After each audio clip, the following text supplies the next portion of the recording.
Every great wizard needs a great teacher. Welcome to MsMojo, and today we're counting down our picks for the top 10 Hogwarts professors.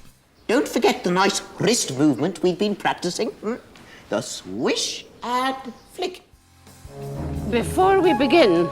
Still waiting on your Hogwarts letter? Then be sure to check out our network-wide Harry Potter Week from November 12th to 18th. In the lead-up to Fantastic Beasts: The Crimes of Grindelwald, MsMojo, WatchMojo, and WatchMojo UK will be releasing a whole slew of new videos about your favorite boy wizard and all the fantastic beasts your non-muggle heart desires, such as WatchMojo UK's top 10 fantastic beasts in the Harry Potter universe. Can we panic now?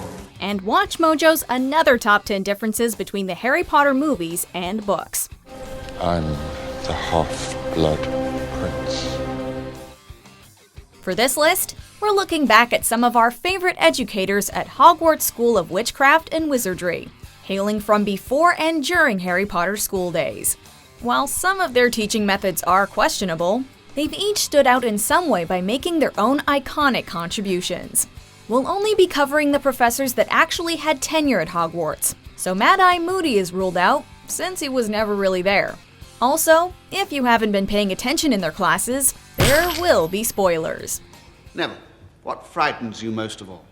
Professor Snape. Sorry? Professor Snape. Professor Snape.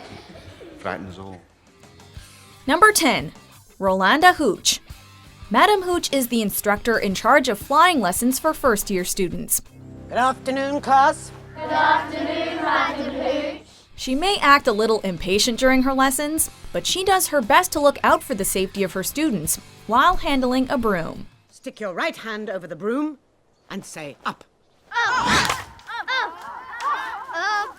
Wow. Along with her teaching duties, she also acts as the referee for the school Quidditch matches, where she demands good, clean sportsmanship from everyone. And she's got her hawk-like eyes on all of them. Now I want a nice, clean game. From all of you.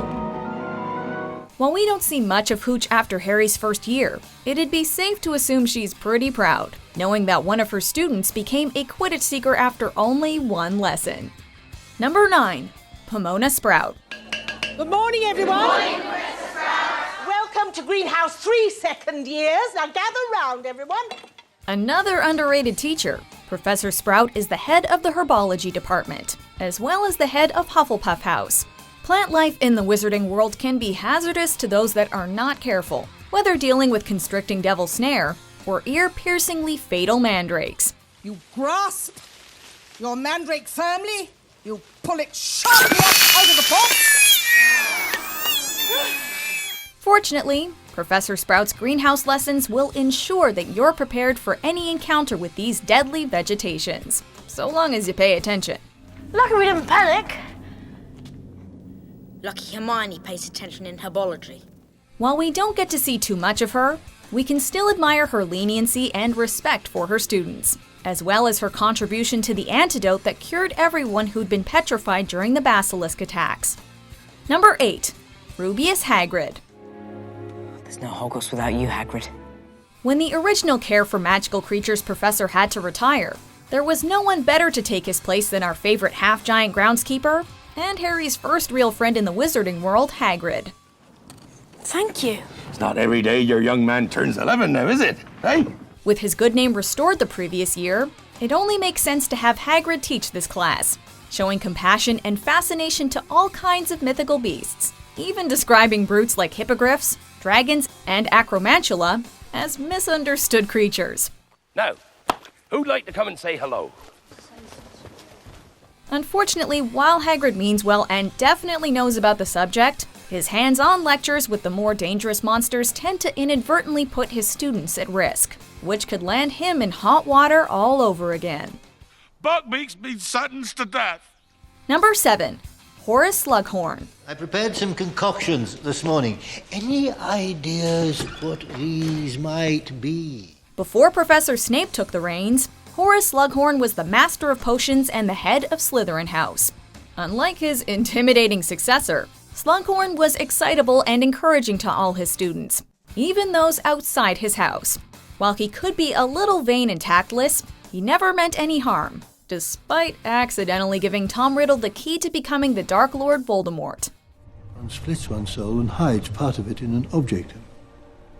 By doing so, you are protected should you be attacked and your body destroyed. He retired out of guilt afterward, but years later, Dumbledore convinced him to return as potions teacher, mostly so that Harry, the son of one of Slughorn's most favorite students, could squeeze the truth about the Horcruxes out of him.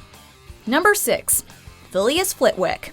One of the wizard's most rudimentary skills is levitation, or the ability to make objects fly. Professor Flitwick is the part Goblin Charms teacher and head of Ravenclaw House at Hogwarts. He is greatly respected despite his small stature, but he also has a kind heart and an impressive intellect, as well as a bit of a cheeky side. Starting from the third movie adaptation, Flitwick gained a much younger complexion and snippy personality, along with a secondary duty as head conductor of the Hogwarts Choir.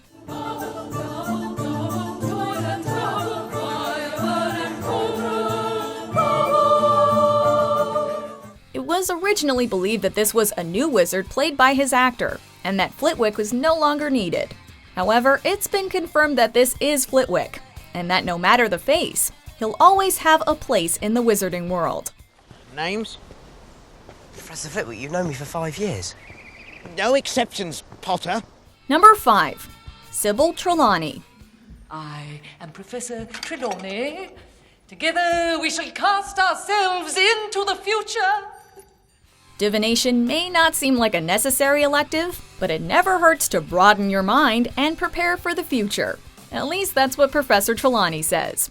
But first, you must broaden your minds. First, you must look beyond. What a load of rubbish. At first, Trelawney may seem like a crackpot, constantly mocked by close-minded students, and declared a fraud by the Ministry of Magic. However, not all of her foreseen ramblings are rubbish. It was her that spoke of the prophecy about Harry Potter and Lord Voldemort, in a way, predicting the beginning and end of the series. For neither can live while the other survives. That alone earned her a spot at Hogwarts, not just as a loopy fortune teller, but the one to help students open their eyes and ears, if they'll listen. Have I said something? Number 4. Remus Lupin. Would anyone like to venture a guess as to what is inside? That's a boggart, that is. Very good, Mr. Tom.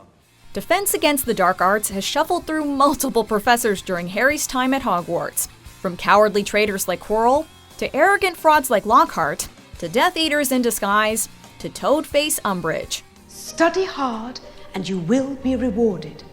Fail to do so and the consequences may be severe. However, one professor managed to shine above these rejects, Remus Lupin, an old friend of Harry's parents. After me. Ridiculous. Many students will say that Lupin was their favorite defense against the dark arts teacher, and it's not hard to see why. He helped students to not only face their fears, but also laugh at them, even taking it upon himself to teach Harry to defend himself against Dementors. Unfortunately, Lupin was also a werewolf, and resigned once his condition became public. This time tomorrow, the owls will start arriving, and parents will not want someone like me teaching their children. Number 3. Albus Dumbledore. What Mr. Scamander fears above everything else is having to work in an office, sir. Considered by many to be the greatest sorcerer in the world, Albus Dumbledore began his Hogwarts career decades ago as a defense against the dark arts teacher, and then head of the Transfiguration Department, before finally being promoted to headmaster of Hogwarts. Happiness can be found even in the darkest of times, if one only remembers to turn on the light. Along with being extraordinarily talented with magic, Dumbledore is also a kind, eccentric, and wise mentor figure that values the human spirit. This kind of mark cannot be seen. It lives in your very skin. What is it? Love, Harry. Love. However, he has a tendency to be secretive about his plans and emotional baggage. Despite his trust issues and a haunting past, Dumbledore aims towards the greater good, ending Voldemort's reign forever. even if it means letting himself die to achieve it. Number 2. Severus Snape. I can teach you how to bewitch the mind and ensnare the senses. Snape was the original head of Slytherin House during Harry's time, as well as the Master of Potions class, though he had hopes of teaching Defense Against the Dark Arts. While he was highly knowledgeable and passionate about the subjects, his teaching methods were dreadful, showing favoritism towards his own house, intimidating and bullying his pupils, and butting heads with a certain Mr. Potter. Go on. And request that he keep his abnormally large nose out of other people's business. Why, you insolent little... Professor. However, behind his cold and cruel demeanor laid a tormented, complex man, protecting Harry from the shadows and spying on the Death Eaters until his gruesome death. You have your mother's eyes. Saddest of all, his biggest motivation was the memory of Harry's late mother Lily, the only woman Snape ever truly loved. After all this time. Always. Before we unveil our number 1 magical educator, here are a few honorable mentions. Ingredient in... Professor Quirrell, excuse me. Could I borrow wood for a moment, please? Oh, yes, of course.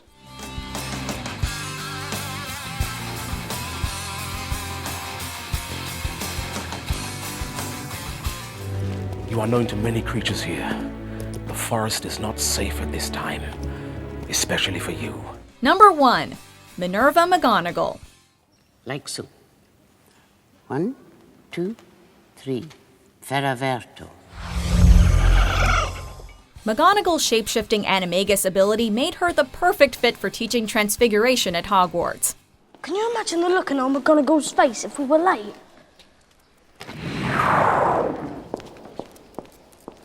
That was bloody brilliant. Oh, thank you for that assessment, Mr. Weasley. Along with that, she also juggles the duties of being head of Gryffindor House, as well as deputy headmistress of Hogwarts. She is incredibly stern, usually the first to lay down discipline at the school, and she doesn't make any exceptions, not even for her own house.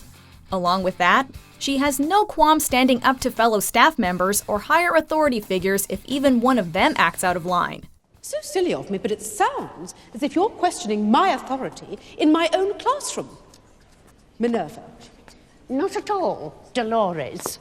Merely your medieval methods. She's a caring authority figure who commands respect, and we can't think of anyone better suited to eventually fill the role as headmistress of Hogwarts.